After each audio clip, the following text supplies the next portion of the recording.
శ్రీమద్ విశ్వావసునామ సంవత్సర మాఘ పూర్ణిమ, ఇదే మహామాఘి. అలాగే ఇది ఆదివారంతో కలిసి రావడంతో మాఘ్యర్క యోగం. అలాగే ఇది పుష్యమి నక్షత్రంతో కూడా కలిసి రావడంతో పుష్యార్క యోగం. అంటే పుష్యార్క, మాఘ్యర్క, మహామాఘి మహాపర్వణి పుణ్యకాలం నాడు ఉదయాన్నే మేము గోదావరి స్నానం చేసి ఆ తర్వాత సముద్రానికి బయలుదేరాం, కాకినాడ సముద్రానికి. అయితే ముందు బుల్లన్నయ్య, చిన్నయ్య, సత్య వీళ్ళందరూ కుటుంబాలతో సహా వెళ్ళారు. వాళ్ళతో పాటే మా జ్యోతి, మా విజయగాడు కూడా వెళ్ళారు. మేము ఇంటి దగ్గర సూర్యారాధన అది పూర్తి చేసుకోవడం కొద్దిగా ఆలస్యమైంది. అది పూర్తయిన తర్వాత మేము బండి మీద వెళ్ళడం జరిగింది. వెళ్ళిన తర్వాత శుభ్రంగా స్నానాంగ తర్పణాలు, ఆ తర్వాత సముద్రానికి చేసే తర్పణాలు, సముద్రానికి చేసే అర్ఘ్య ప్రదానాలు ఇవన్నీ కూడా ముగించుకుని మళ్ళీ మేము సాయంత్రానికి ఇంటికి వచ్చాం. అంటే మేము బయలుదేరింది సుమారు 2 గంటలకి. మేము అక్కడ చేరింది 3:30, 4 ఆ టైంకి చేరాము. చేరిన తర్వాత ఎగో శుభ్రంగా స్నానాలు చేసి అన్నీ అయ్యి బయటకు వచ్చాము. ఇంటికి వచ్చేసరికి 6 అయిపోయింది. నదీనాం సాగరో గతి అన్నారు. అంటే నదులన్నీ కూడా సాగరంలోనికే చేరుతాయి. మామూలుగా నదీ స్నానం ఎంతో శ్రేష్టమైంది, విశేషమైంది. అయితే నదులన్నీ సాగరంలో ఉంటాయి కాబట్టి ఒక్క సముద్రంలో స్నానం చేసినట్లయితే అన్ని నదుల్లోనూ స్నానం చేసిన పుణ్యం లభిస్తుంది అనమాట. అంటే ఒక సాగరంలో కలిసేది. అంటే సాగరం అనేది ఏదో ఒక ప్లేస్లో ఉండి దానికి ఏదో అవధులు ఉండడం ఇలాంటివి ఉండదు. భూమి మీ ప్రాంతం కాకుండా మిగిలినదంతా కూడా సాగరమే కదా. అంటే సముద్రం అంతా కనెక్ట్ అయ్యి ఉంటుంది. ప్రపంచవ్యాప్తంగా భూమండలం అంతా కూడా సముద్రం అంతా కనెక్ట్ అయ్యి ఉంటుంది. అందువల్ల ఏ సాగరంలో స్నానం చేసినా సరే అన్ని ప్రపంచంలో ఉన్న అన్ని నదుల్లోనూ స్నానం చేసిన ఫలితం ఒక్కసారిగా లభిస్తుంది అనమాట. అందుకే సాగరంలో స్నానం చేయాలంటారు. అయితే సముద్ర స్నానానికి విశేషత అంటే పర్వాల్లో మాత్రమే సముద్రాన్ని ముట్టుకోవచ్చు. ఎప్పుడు పడితే అప్పుడు సముద్రాన్ని ముట్టుకోకూడదు. సముద్రాన్ని అమావాస్య, పూర్ణిమ ఈ రెండింటినీ పర్వాలు అంటారు. ఆ 2 సందర్భాల్లో మాత్రమే సముద్రంలో స్నానం చేయాలి. మిగిలిన రోజులు సముద్రాన్ని ముట్టుకోకూడదు. అందుకని ఆ 2 రోజుల్లోనూ ప్రత్యేకంగా అమావాస్యలో పడుతున్నాడు. వీటిలో చాలా శ్రేష్టమైనది మహామాఘి అనమాట. మహామాఘి అంటే మాఘ మాస పూర్ణిమ అనమాట. ఇంకా మాఘమాస పూర్ణిమ నాడు స్నానం చేసినట్లయితే ఇక ఆ సంవత్సరంలో అన్ని తీర్థాల్లోనూ స్నానం చేసిన విశేషమైన ఫలితం 1000 రెట్లుగా లభిస్తుందంటారు. అందుకని చాలామంది వచ్చారు, రావడం కూడా విపరీతంగా వచ్చారు ఈ మహామాఘి సముద్ర స్నానం కోసం అని. చాలామంది మామూలు రోజుల కంటే విపరీతంగా. అయితే ప్రతి పున్నమికి కూడా ఇంచుమించు సముద్ర స్నానం చేస్తే మంచిదే. సముద్ర స్నానం సంవత్సరానికి ఒక్కసారైనా సరే ప్రతి ఒక్కళ్ళు చేయాలి. అలా చేయడం వలన అఖండ చైతన్యత్వం కలుగుతుంది. అంటే మామూలుగా పురుషులకైతే పుంస్త్వం పెరుగుతుంది అంటారు.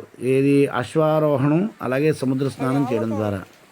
అందుకని సముద్ర స్నానం చేయడం అందరికీ నిర్దిష్టమైనదే. కాకపోతే ఎప్పుడు పడితే అప్పుడు మాత్రం చేయకూడదు. దానికి విశేష దినాలు అమావాస్య, పున్నమి ఎప్పుడైనా సరే. ఇక మహామాఘి నాడు చేసినట్లయితే ఇంకా మొత్తం అన్ని అమావాస్యలోనూ అన్ని పున్నముల్లోనూ చేసిన ఫలితం ఒక్కసారిగా వస్తుంది అనమాట. అందుకని ఈ మహామాఘి నాడు సముద్రంలో స్నానం చేయాలి. ఇక ప్రవాహాభిముఖం, ప్రతి నదికి ప్రవాహాభిముఖంనే ఉంటాయి. సముద్రానికి అలా ఉండదు. సముద్రం నిత్య ప్రవాహం కదా, నిత్యం ప్రవాహం కాబట్టి దానికి ఎప్పుడూ అభిముఖంగానే స్నానం చేస్తారు అందరూ కూడా. అది ఏది ఏమైనా సముద్ర స్నానం చేయడం వలన ఎంతో శక్తి పెరుగుతుందన్నమాట. మనలో అత్యంత బలమైన విద్యుదయస్కాంత తరంగాలు మన శరీరంలో ప్రవేశించి మన యొక్క శక్తి, అంటే మనం ఇంగ్లీష్ భాషలో చెప్పాలంటే ఇమ్యూనల్ పవర్ ఇంప్రూవ్ అవుతుందన్నమాట. ఇమ్యూనిటీ బాగా డెవలప్ అవుతుంది. అందువల్ల సముద్రంలో స్నానం చేయడం మంచిది.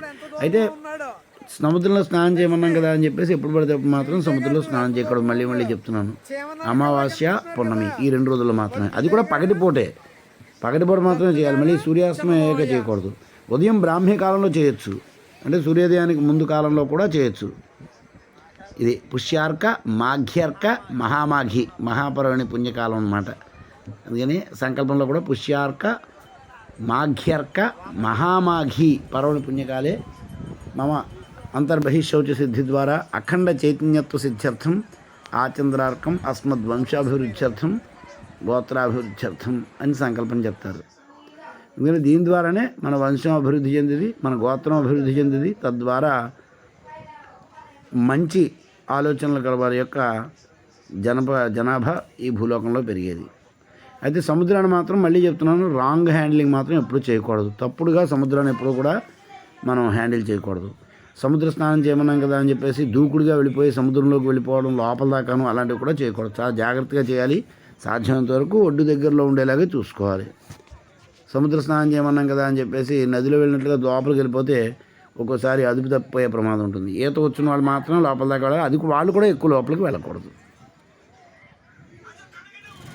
మేము తిరిగి వచ్చేటప్పుడు భయంకరమైన ట్రాఫిక్ జామ్ అయిపోయింది అక్కడ సామర్లకోట దగ్గర. ఎందుకంటే ఎవరో జ్యోతుల నెహ్రూ గారు అబ్బాయి ఏమో జ్యోతుల నవీన్ కుమార్ ఏదో అతనికి ఏదో పదవి ఇచ్చారు టీడీపీలోను. దాంతో వాళ్ళు ర్యాలీ భయంకరంగా అన్డిసిప్లిన్గా, అసలు డిసిప్లిన్ లేకుండా, ఇప్పుడు అధికార పార్టీ వాళ్ళు ఏంటి, వాళ్ళు డిసిప్లిన్ లేకుండా రెండు వైపుల నుంచి వచ్చారు అన్నమాట. దాంతో ప్రాబ్లం అయింది. ఒక సైడ్ నుంచి వాళ్ళు, ఒక సైడ్ నుంచి మేము వెళ్తే బాగానే ఉండేది.